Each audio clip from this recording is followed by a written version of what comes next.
I am not a thing in the world. I am the world in a thing. That sounds impossible at first, because we are taught to think of ourselves as objects. A body in a room. A person on a planet. A name in a system. A tiny biological appointment walking around under fluorescent lights, trying not to forget passwords, bills, hunger, and time. But attention tells a different story. Attention is not just a spotlight. It is not just a cursor moving across the screen of reality. Attention is the thing that decides what becomes real enough to enter us. When I pay attention to my hand, I do not simply observe it from outside. I enter the hand. I feel its weight, its temperature, its pressure, its shape from the inside. The hand is not just an object attached to me. It becomes a place. A room. A field. A small country of sensation. Then attention moves deeper. Suddenly I am aware of breath. Tension. Pulse. Hunger. Fear. The quiet maintenance systems of being alive. The body starts sending messages like some ancient machine under the floorboards. Still running. Still hot.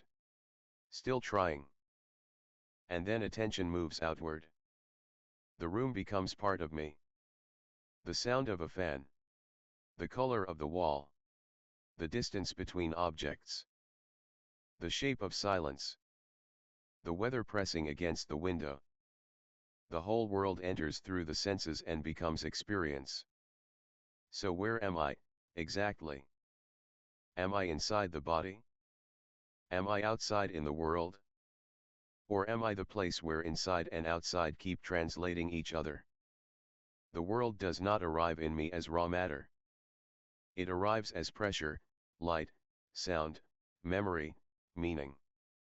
A room becomes a mood. A voice becomes a feeling in the chest. A shadow becomes a threat. A song becomes a time machine. A smell becomes childhood. A word becomes a door. Attention is the scale shifter. It can shrink into a fingertip. It can expand into the room. It can hold a whole city in memory. It can zoom out to the planet, the solar system, the galaxy, the cosmic web. Until scale becomes too large for ordinary thought and turns into architecture. Not a picture, exactly. A felt structure. A map made of math, fear, imagination, and probably a few errors. Because the universe did not consult human perception when designing itself. Still, even if the model is wrong, the act of attention is real.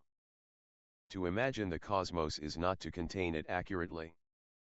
It is to let the mind stretch toward it. It is to feel the body become a little observatory. A temporary instrument. A strange little antenna made of nerves and memory. Receiving more than it can understand, but receiving anyway. That is the power of attention. It changes the size of the self. Sometimes I am small enough to live inside my own hand. Sometimes I am wide enough to feel the room as part of my nervous system. Sometimes I am so far zoomed out that the self feels less like a person. More like a fold in reality. A point where the world briefly gathers itself and says, I am here. Not because I am separate from the world. Because I am one of the ways the world knows it is happening. I am not a thing in the world. I am the world in a thing. A body is not a prison. It is an aperture. A mind is not a container. It is a scale engine. Attention is not passive. It is participation. To attend to something is to let it enter the shape of your life. To give attention is to give reality a doorway. To withdraw attention is to let something fade from the living map. And maybe that is why attention feels sacred. Even when the modern world treats it like loose change.